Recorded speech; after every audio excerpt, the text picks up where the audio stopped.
You're listening to Life Repurposed with Michelle Rayburn, where you'll find uplifting and practical advice for everyday living, creative inspiration for do-it-yourself projects, and recommendations for books and resources that will encourage you to embrace your life repurposed.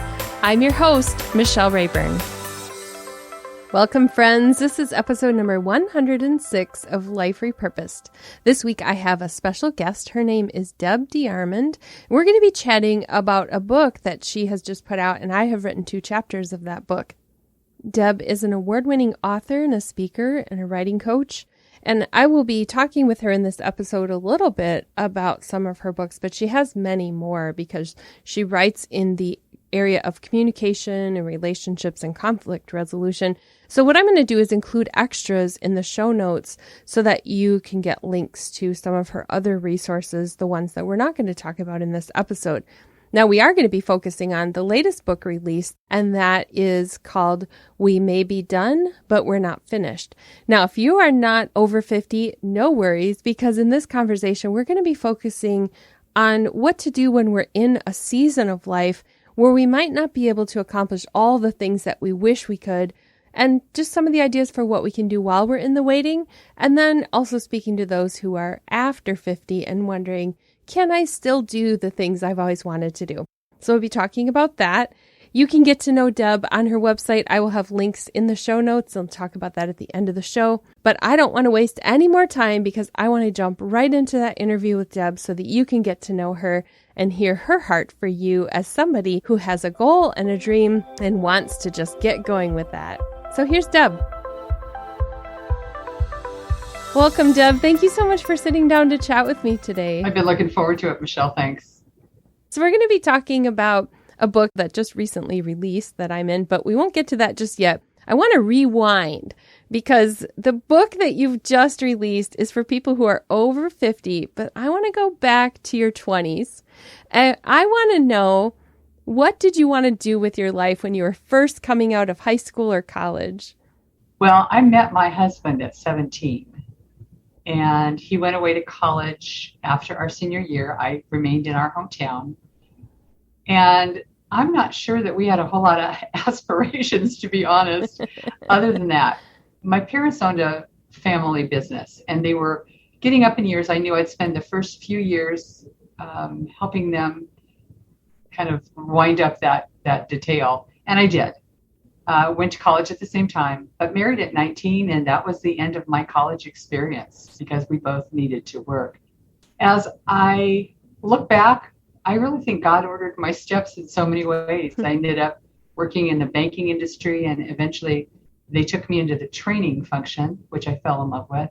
Every job I had for the next 25 years after that was what I was doing. And I wrote a lot of instructional materials, but it wasn't until much, much later that I had any real clarity or plan in place. I feel like God just kind of guided me through.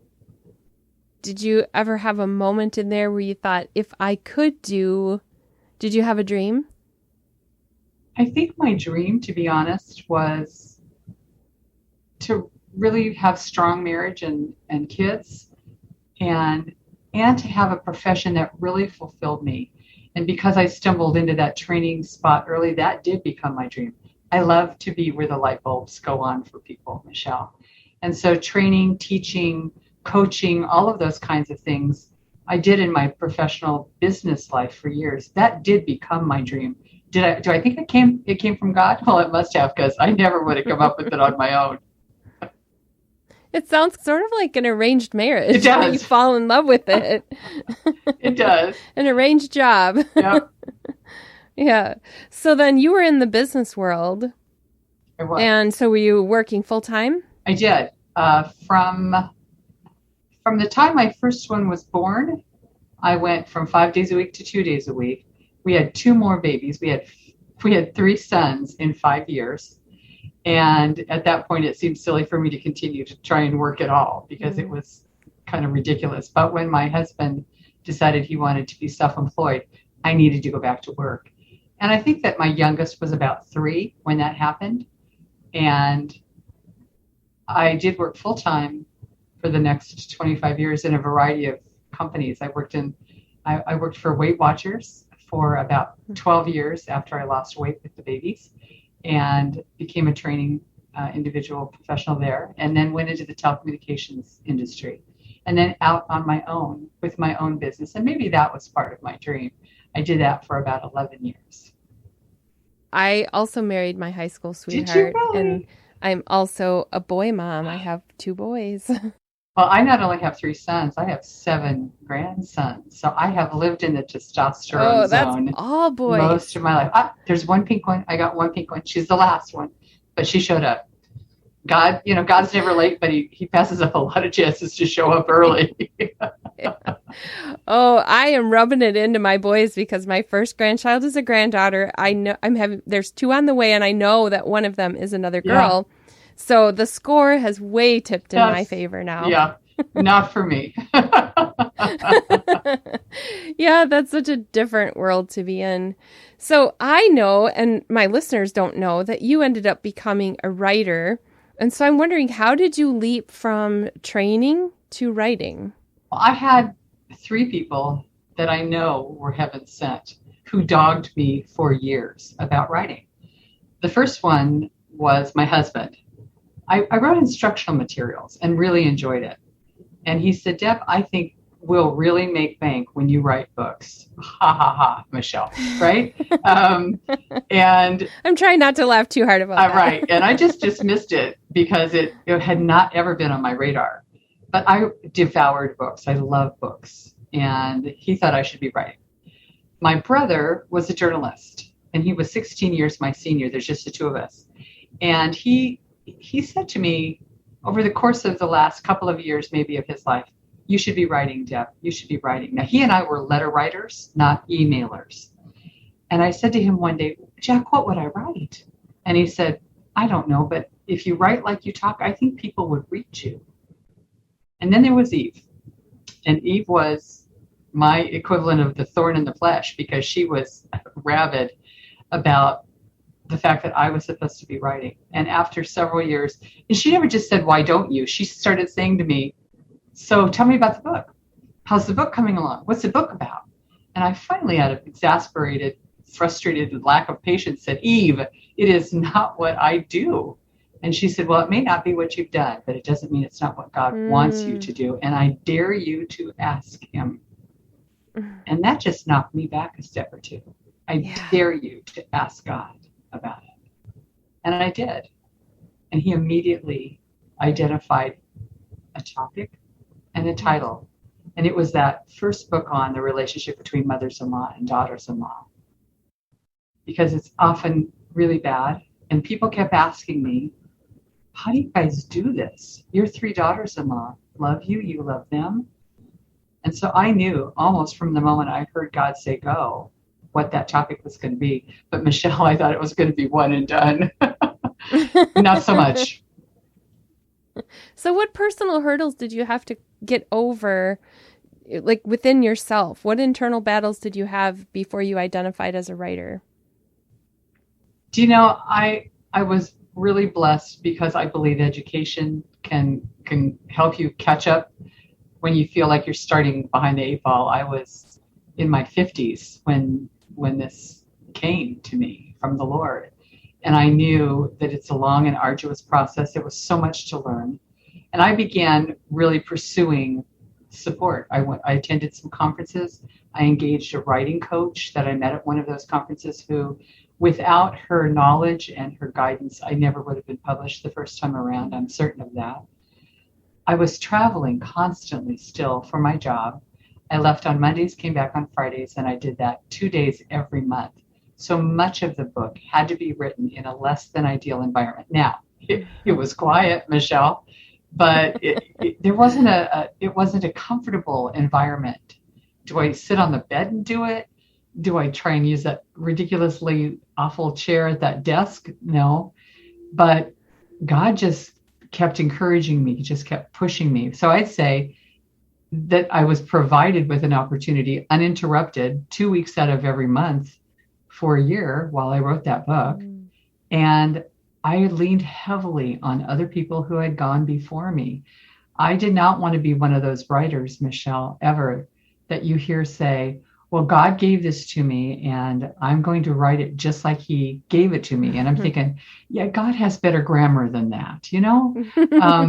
That's not always from God's lips to our ears. And I don't know about for you, but he wakes me up a lot in the morning.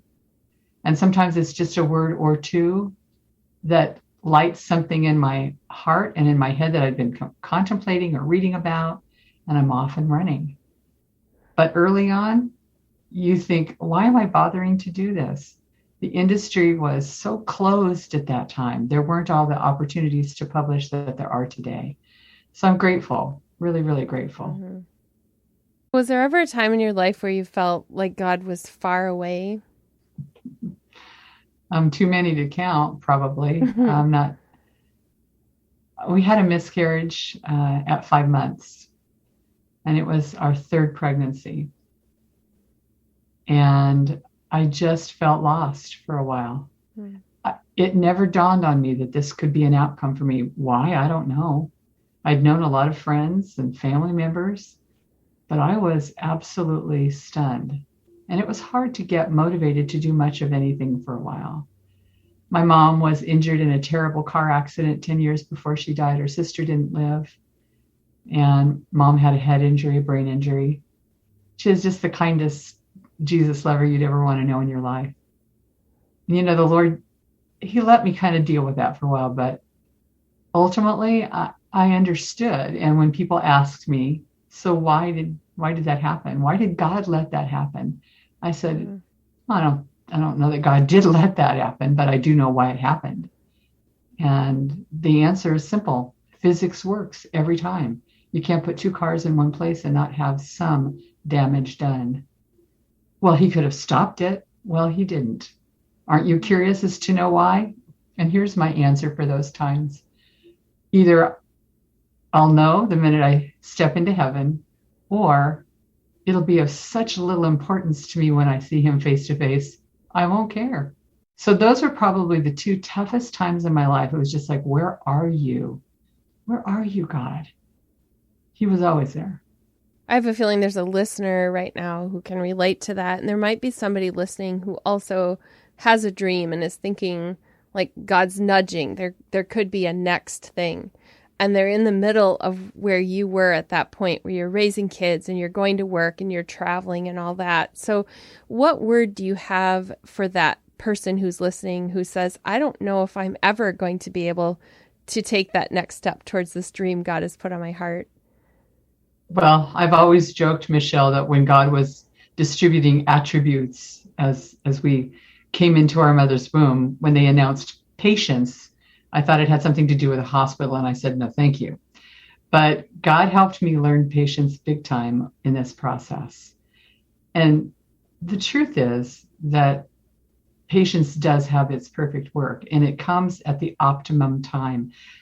I mean, if I look at the titles of the books and the topics, I wasn't qualified to write them in my 30s or my 40s, but I was living the experiences that I ended up sharing in some respects with women in their 30s and 40s, because I had been where they are. I think that's still true no matter what age we are. And that God's timing is always going to put a superior light on the work. And that if you want to get started, like I did with working in that hotel or going to the library, it's just my husband and I, but he's my biggest distraction. And that's been true all of our marriage, right? Okay. So there are times when you simply have to negotiate in your younger years. I need time this afternoon. And it might just be to go for a long, uninterrupted walk for time with the Lord.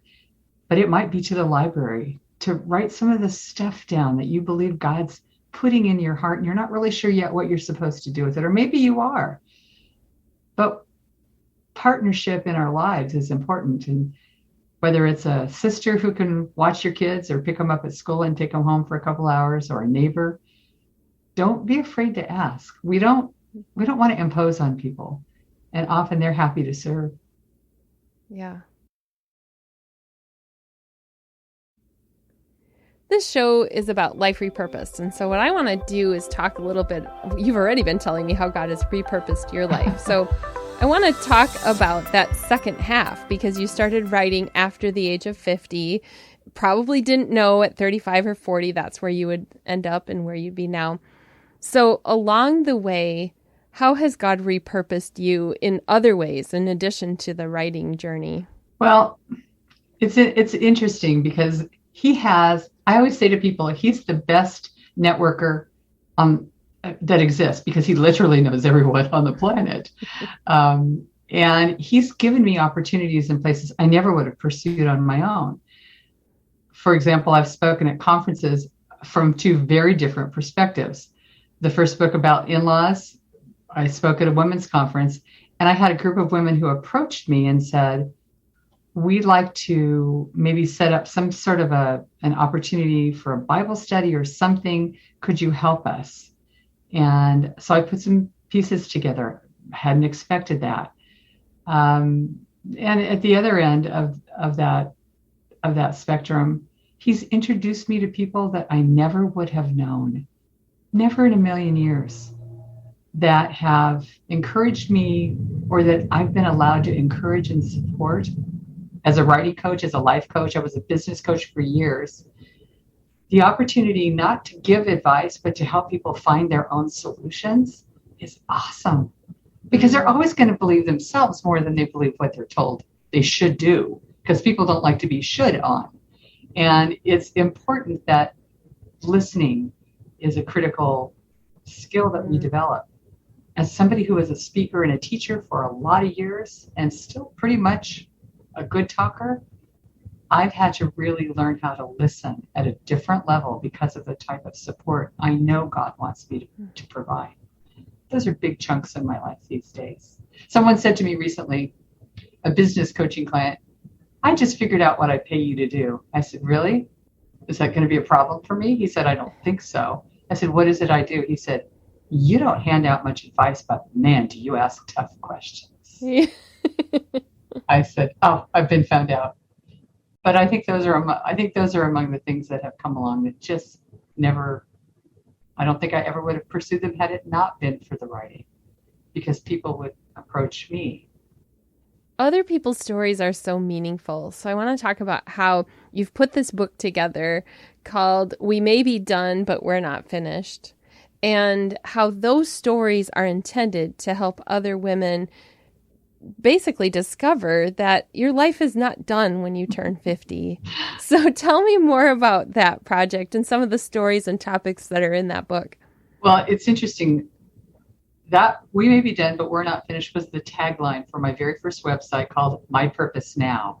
And Michelle, that grew out of a couple of aggravating experiences, one my own and one my sister's-in-law, that both had to do with our age.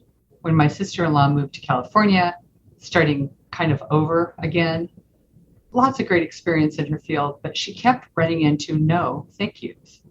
And finally, thank you, God, somebody was willing to tell her the truth. This gentleman sat across the desk from her and said, well, I can't find a good reason not to hire you. You've got great experience, clearly the right background. But he said, you're what, 57, 58? How many years do you have left actually in the workforce? I can hire 2 college kids for what I'd have to just pay you, and they're probably going to have a longer lifespan. Now, I think a lot of people have probably interviewed and suspected that was at the heart of things. If you're with somebody who was willing to boldly say it today, you'd probably be in court, but that's a different issue. Mm-hmm. And I also had an opportunity to lead a group of young men in an activity in their company where we were talking about values. And their task was to identify 5 out of 9 people in this fictionary tale. They had been on a chartered boat that had failed on a vacation. They made their way to a tiny island. They still had some radio contact. They knew there was a helicopter on the way, but it could take only 5 of the 9. They had to decide from very brief examples who they were going to be. One of them was a 55-year-old housewife with no high school education. She's going to die every single time, Michelle, because she was valued so low what can she actually bring to life? I mean, she's done her job, her kids are raised. What's she got left to do except die? And my son heard us talking about these two incidents. He was in the living room, we were in my office, and he walked in and said, what are you two middle-aged women going to do with all this angst? And I said, what do you mean do with it? And he said, I think it's a website. You know, the baby boomer generation, of which I'm a part, is among the largest. Well, it's the largest the nation's ever known. And we're not done. But we were being dismissed. We were being marginalized. We were being eliminated and devalued. And the more I heard other women's stories, the more compelling it seemed. Because there's so much left. I look back at my 50s and think, I finally know some stuff.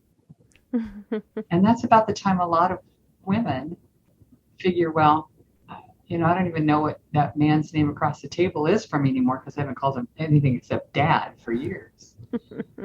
And so that's really where the idea from the book came. And it's personal experiences like that I kept hearing over and over that just broke my heart.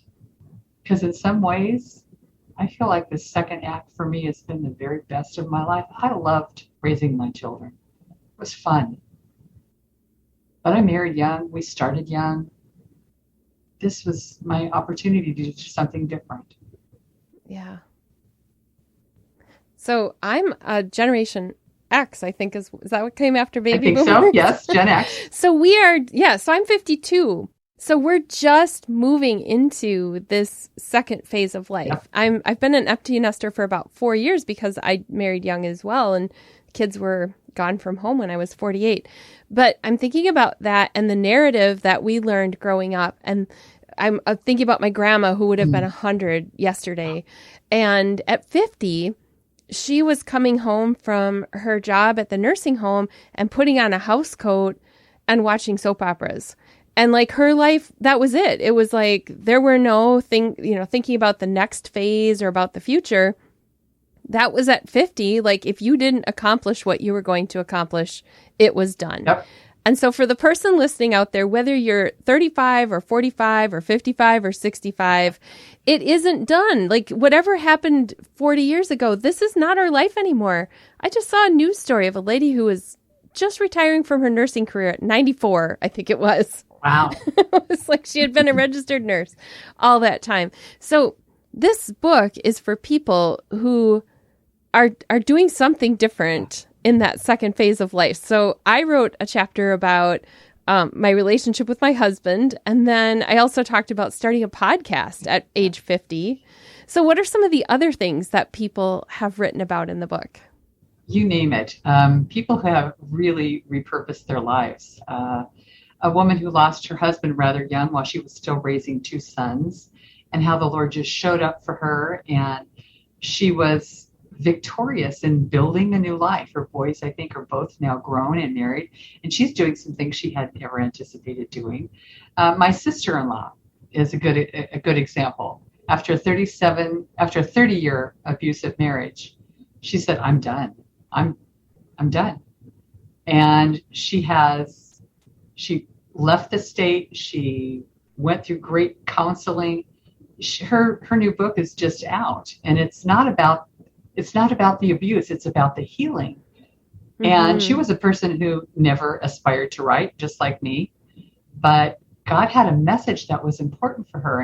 And it took her longer than I thought it should to write the book.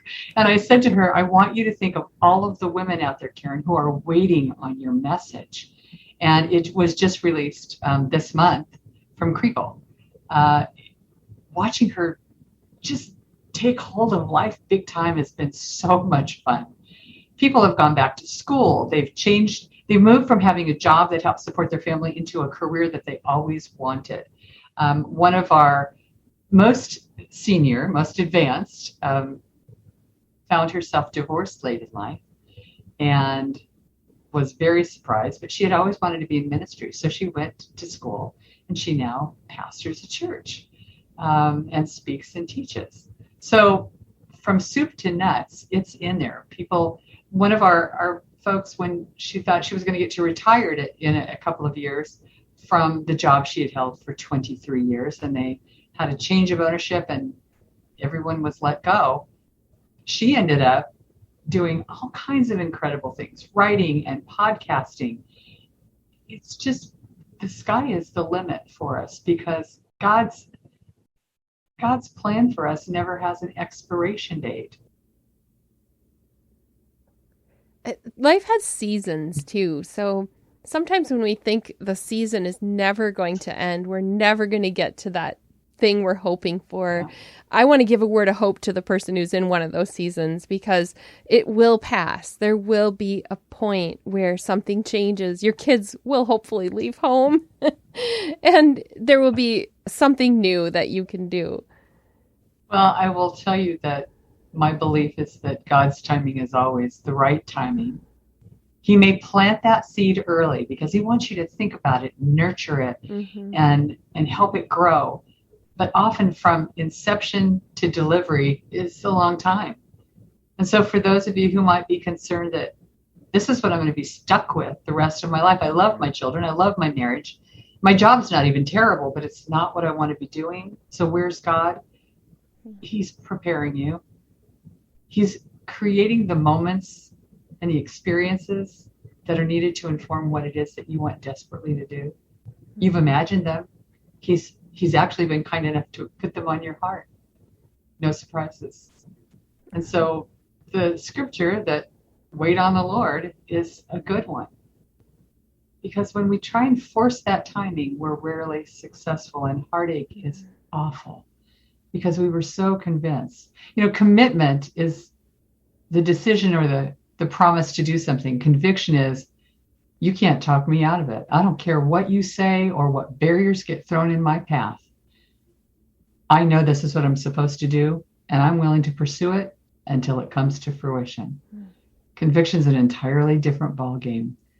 If you have conviction about what it is, he's going to make it happen. Be patient. Talk less. Listen more. Sometimes there's so much he has to teach us. When I was at our 25th anniversary, I had started writing a book for couples, and I thought I was going to finish it fairly quickly, publish it. And then things just kept coming up, getting in the way. And I'm a go-getter, so it wasn't that I was really procrastinating. It just, I don't know, I set it aside. It didn't feel right. And then the year that we had our 30th anniversary was when I picked it up again. And I realized in those 5 years, God had done so much in our relationship. There were chapters I could include. There were things I would have had to try to just avoid before. And we had worked on communicating about those. And of course, no marriage is perfect. Yeah. We're still a work in progress after 31 years. But yeah, it was one of those things where I realized that I could have pushed ahead of where God wanted me to be, but he needed to steep the tea a little bit longer before it was ready. That's a great analogy. It's true that 5 years for you was really important. I mean, I've read that book, Michelle. I know how fabulous it is. And it's transparent. And I think that's the other thing that comes with maybe a few more years is that you're willing to turn your pockets inside out and not try to project I can write about the perfect marriage because we have one. And as you said, no one has one. Right. But I think sometimes wisdom, my mom used to say, wisdom comes with age and sometimes age comes alone. And that's true. Just because we're getting older doesn't mean we're getting wiser. And so those years that you all really began to invest and change the way you did something, now you had not just issues to talk about, but potential solutions to offer. Yeah. And that's the difference are we just sort of going blah, blah, blah, blah, blah about it? Or are we actually, do we have foundational principles from the word that we can share with people, as well as practical hints and tips? That's what makes the difference. That's a perfect segue into talking about resources. I always wrap up with some resources. So, of course, we want people to buy the book, and I'm going to include a link to We May Be Done, But We're Not Finished in the show notes. That'll be at michellerayburn.com/106, and that will send you to Amazon where you can get the book. It will be available at other retailers as well, right, Deb? Yep. Okay, so you can get it at your favorite retailer. So that will be there. But then also, Deb, you said you had a planner that can help people. And I want you to tell us a little bit about that resource and where they can find it.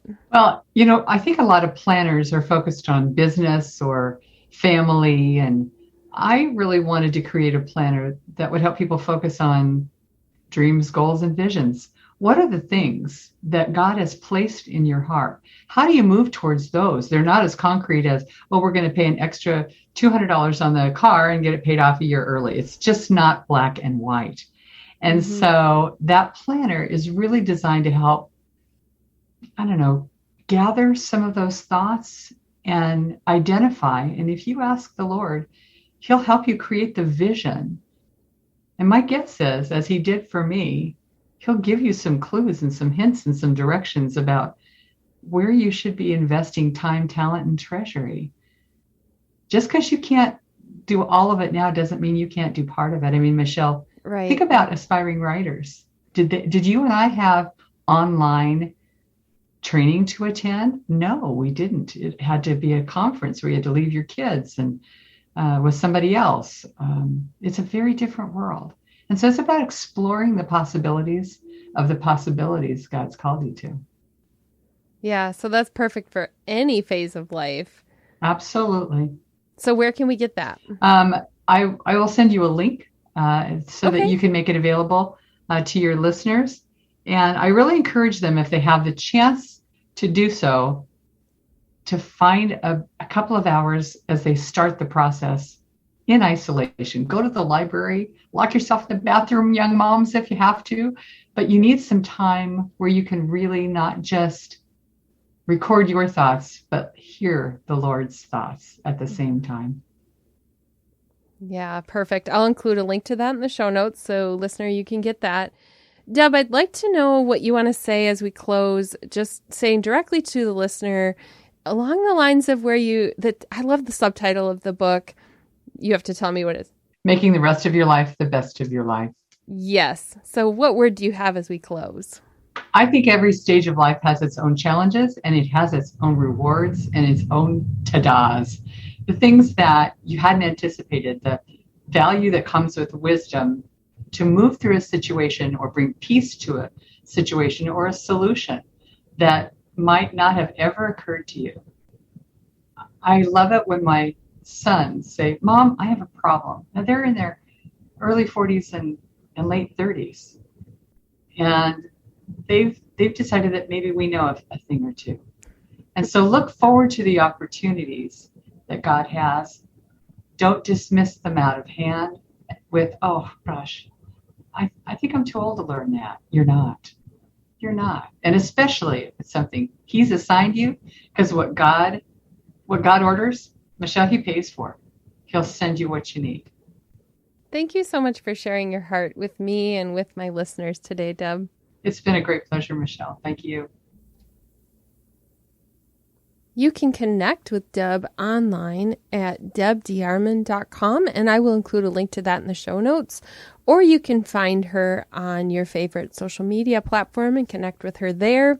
Like I said, I'll also have a link to the resource that she mentioned so you can get that planner, all kinds of wonderful things that we talked about today. And I hope you enjoyed the chat as much as I did. Please do leave a review of the book on Amazon after you finish reading, because it really helps for other people to know more about how it resonated with readers.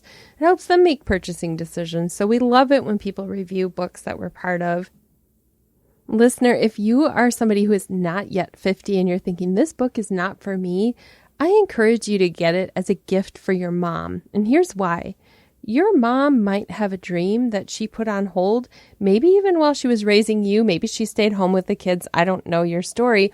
But if she did, she might have something she's always wanted to do. And maybe the stories that are in this book would inspire her to do something that would bring joy to her in her second half of life. So it's a thoughtful gift. It is just a really encouraging and uplifting way to gift somebody with that you can do it spirit coming from other people who know what it's like. So I'm encouraging you to think about your mom with that. I invite you to join our Facebook community called Life Repurposed. On there, we talk about the topics from every week. And so this week we've been discussing what it means to think about not being finished and having something more. So I would love to have your input and have you be somebody who contributes to the conversation there. So go ahead and search on Facebook for the Life Repurposed community and click a few membership questions and you're in. So I'd love to see you there. Thank you so much for joining me this week. I will see you again next week.